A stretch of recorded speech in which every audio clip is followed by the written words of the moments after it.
हम लोग 15 नंबर सवाल देख रहे हैं। जेईई एडवांस 2020 में पूछे गए 36 क्वेश्चन में से 15वां नंबर सवाल।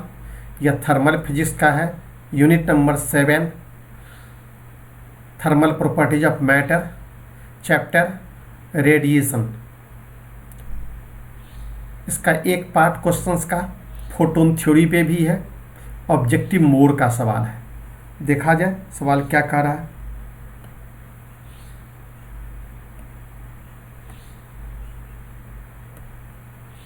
सीरियल नंबर 15 है क्वेश्चन नंबर। क्वेश्चन क्या कह रहा है, तो एक लाइट बल्ब है, एक लाइट बल्ब है जिसमें फिलामेंट है। फिलामेंट का सरफेस एरिया 64 मिलीमीटर स्क्वायर है। इस फिलामेंट को हमें ब्लैक बॉडी मानना है और इसका टेम्परेचर 2500 केल्विन है। लाइट बल्ब का फिलामेंट का एरिया और उसका टेम्परेचर दोनों दे दिया गया है। अगर दूर से देखा गया इस बल्ब को तो इसे हम लोग पॉइंट सोर्स मान के चलेंगे।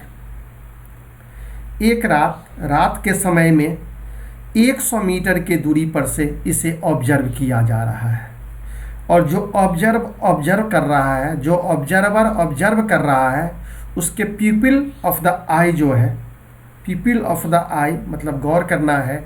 हमारे आँख में, ऑब्जर्वर के आँख में जो ब्लैक स्पॉट, ह्यूमन बीइंग के आँख में जो ब्लैक स्पॉट होता है उसे ही पीपल कहते हैं। उसी में लाइट जाता है, गिरता है, तो वो हमारे आँख का जो लेंस है उससे पार करके हमारे रेटिना पे जाता है। तो पीपल ऑफ द आई जो है ऑब्जर्वर का, उसका रेडियस दिया गया है 3 मिलीमीटर।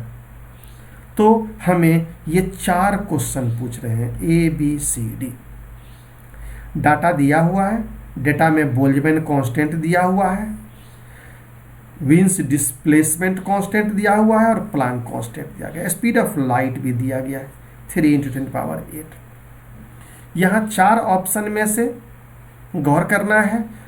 2 ऑप्शन तो डिसिमिलव के 2 अंक तक दिया हुआ है, बी और डी, डिसिमिलव के 2 अंक तक एक्यूरेसी।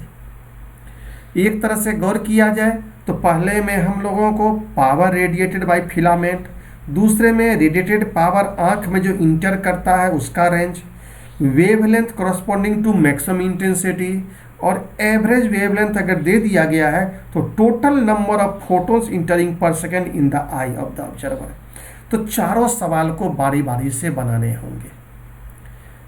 जिस समय में पैराग्राफ का क्वेश्चन हुआ करता था तो इसी प्रकार से पैराग्राफ हुआ करता था और उसमें 3 क्वेश्चन पूछे जाते थे और एक क्वेश्चन का वैल्यू 3 रहा तो 3 × 3 = 9, या अगर 4 रहा तो 12 मार्क्स का। लेकिन यहाँ मात्र ये 4 मार्क्स का क्वेश्चन है। तो गौर किया जाए, स्टेप बाय स्टेप इसे हमें बनाना पड़ेगा। ऑब्जेक्टिव मोड का सवाल है, ऑब्जेक्टिव मोड, एक से ज़्यादा आंसर हो सकते हैं, हर सवाल बनाना पड़ेगा। तो पहला देखा जाए, power radiated by the filament is in the range of 642 watt to 645 watt. इसके बीच में आता है कि नहीं, सही है कि गलत है। तो गौर किया जाए, ये हमारे पास फोटोग्राफ्स हम बना लिए। ये मेरे पास आँख है जहाँ पे लाइट बल्ब से लाइट आ रहा है, यहीं पे ये पुपिल है। पुपिल देखिए, ये जो ब्लैक पोर्शन है, या जो ब्लैक पोर्शन है, हाँ, इसी का रेडियस दिया गया है, d 100 मीटर है। तो पहले क्वेश्चन में इसकी आवश्यकता नहीं पड़ेगी। Power radiated by the bulb filament, इसके बारे में सिर्फ सोचना है, बल्ब के बारे में। तो सिंपल सा है, अकॉर्डिंग टू स्टीफेंस लॉ हम लोग जानते हैं, P = पावर रेडिएटेड क्या होता है, E सिग्मा A T पर पावर 4, सबका वैल्यू डाल दिया जाए। E ब्लैक बॉडी है तो 1 लेंगे, सिग्मा 5.67 10 पर पावर -8 SI में, एरिया 64 मिलीमीटर स्क्वायर 10 पावर -3 का स्क्वायर और टेम्परेचर 2500 केल्विन पावर 4। सॉल्व करेंगे 141.75 आंसर आया, जबकि ऑप्शन में है 642 से 645, तो ये गलत हो गया। इसका मतलब हो गया जो ये आंसर सही नहीं है, ये गलत है। तो देखा जाए, ए ऑप्शन क्या हो गया, रॉन्ग हो गया। अब बी ऑप्शन को गौर करें। B option, radiated power entering into one eye of the observer. Radiated power आंख पे कितना आ रहा है ऑब्जर्वर के, उसका रेंज बताना है डिसिमिलम के 2 अंक तक। देखा जाए स्टेप 2 में radiated power entering into one eye of the observer, एक आंख में, तो हम इसे पॉइंट सोर्स मानेंगे। बोला गया है पॉइंट सोर्स मानने के लिए। अब पॉइंट सोर्स मान करके ये मानेंगे जो जैसे कि इस पॉइंट सोर्स के कारण इतना दूरी पर कितना लाइट गिरता है, और तब इस एरिया को हम लोग काउंट कर लेंगे, बस यही होता है। तो यहाँ से इतनी दूरी पर रेडियस लेकर के एक हम क्या करेंगे, एक सर्किल कंसीडर करेंगे और इस प्रकार से निकालते हैं। तो P जो आई पर निकलेगा वो intensity into area I. Intensity क्या होता है, P/4πd²। हम इस पॉइंट को लेकर के एक स्फीयर कंसीडर करेंगे। स्फीयर के हर पॉइंट पर इंटेंसिटी क्या होगा, इतना होगा, और उस एरिया पे, और आँख का एरिया क्या मान लेंगे यहाँ, πRe²। रेडियस है, रेडियस हमको यहाँ दिया गया है, RE दिया हुआ है। वैल्यू पुट किया जाए, P पावर अभी पिछले क्वेश्चन में निकाले थे, पहले में 141 ये पॉइंट नहीं है, गलत है, 141 141.75 4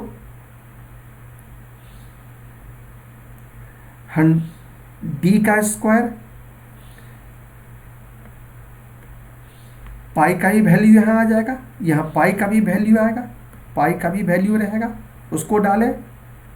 जो पाई से पाई क्या हो गया था, कट गया था, वो तो पाई की यहाँ आवश्यकता नहीं है, पाई से पाई कट गया, तो 4D² हो गया, और रेडियस 3 mm 3 मिली का स्क्वायर हो गया। तो सॉल्व कर दें तो हमें आ जाएगा 3.189 10⁻⁻8। रेंज दिया हुआ है 3.15 से 3.25 इंटू 10⁻⁻8 वाट, तो 3.18 आ गया, 3.18। तो इसी के रेंज में आ गया, इसका मतलब ये सही है। इसका मतलब हो गया ऑप्शन बी क्या हो गया, करेक्ट हो गया, option B correct, option B correct. Option C को गौर किया जाए, क्या कहता है, wavelength corresponding to maximum intensity. Maximum intensity corresponding wavelength क्या होता है, तो हम लोग कभी ग्राफ में गौर किए हुए हैं, मैक्सिमम के कारण जो इंटेंसिटी होता है, इंटेंसिटी यहाँ इधर लेमडा लेते हैं, इधर इंटेंसिटी लेते हैं, तो यही लेमडा जो होता है आई मैक्सिमम के लिए।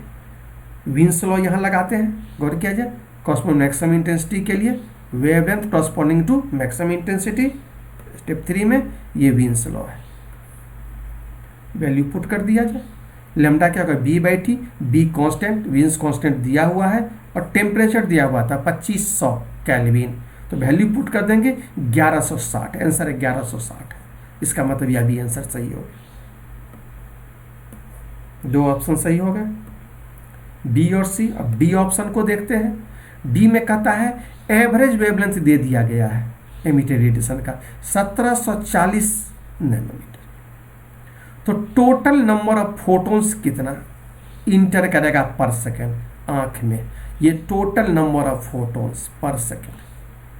तो यहाँ पे हमें फोटोन थ्योरी लगाना पड़ेगा, फोटोन थ्योरी लगाना पड़ेगा, जो यूनिट नंबर 17 12th पेपर में है।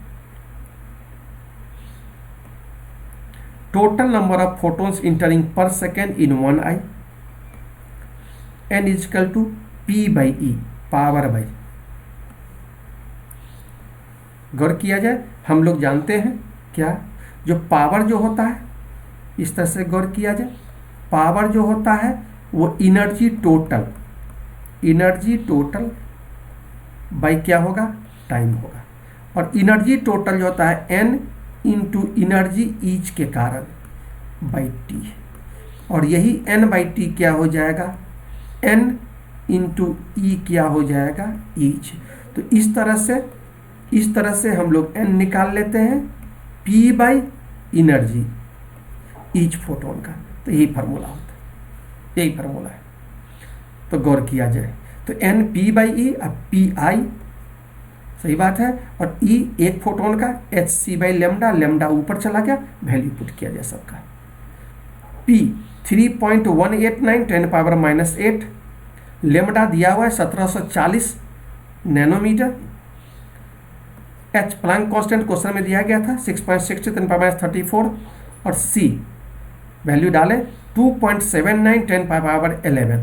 आंसर दिया हुआ है हमारे पास, ऑप्शन दिया गया है, कहाँ कहाँ के बीच में रेंज है, 2.75 से लेकर के 2.85 के बीच में, इंटू 10⁻11, 2.75 से 2.85, 2.79 आया। तो ये भी आंसर क्या हो गया, सही हो गया। तो इस प्रकार से हम लोग देखें, गौर किए, जो मेरे पास ABCD में से 3 सही हो गए, B, C और D 3 सही हो गए, 3 सही हो गए। और IIT भी सही आंसर B, C, D दिया है, +4 मार्क्स आ गए। तो इस प्रकार से ये क्वेश्चन समाप्त हुआ। अब हम लोग देखते हैं हीट ट्रांसफर में IIT में अभी तक कितने क्वेश्चन पूछे गए हैं। तो 2013 से 2020 के बीच में, जिसे IIT एडवांस कहा गया, JEE एडवांस, उसमें 9 क्वेश्चन पूछे गए हैं। ये 9 क्वेश्चन कहाँ कहाँ और कैसे कैसे हैं, गौर किया जाए। 2020 में 2 क्वेश्चन न्यूमेरिकल वैल्यू पिछले दिन पढ़े थे, अभी आज हम लोग पढ़ रहे हैं क्या, ऑब्जेक्टिव मोड का ये सवाल। तो 2 क्वेश्चन हो गया। 19 में नहीं पूछा, 18 में 1 क्वेश्चन, 17 में 1 क्वेश्चन, 16 में 2 क्वेश्चन, 15 में 1 क्वेश्चन, 14 में 1 क्वेश्चन, 13 में 1 question. Numerical value, objective mode, objective single, integer, integer, objective single, objective single, ऐसा 9 क्वेश्चन पूछे गए JEE एडवांस में पिछले 8 साल में। उसके पिछले सालों में 1978 से 2012 के बीच में 35 क्वेश्चंस पूछे गए, 35। टोटल क्वेश्चंस देखा जाए तो 44 क्वेश्चंस पूछे गए हैं हीट ट्रांसफर से अभी तक IIT में। इस प्रकार से हर सवाल को बना करके देखना चाहिए। अगर आप IIT की तैयारी में जुड़े हुए हैं तो ये मेरा गूगल ऐप है, हम लोग भी इसको देखते रहेंगे। Google app physics in total digital Kota by doctor NK Singh, ये मेरा व्हाट्सएप नंबर है, जुड़े रहिए और IIT के हर सवाल को पूरे कॉन्सेप्ट के साथ बिना किसी डाउट के बनाते रहिए और गौर करते रहिए। ओके, नमस्कार।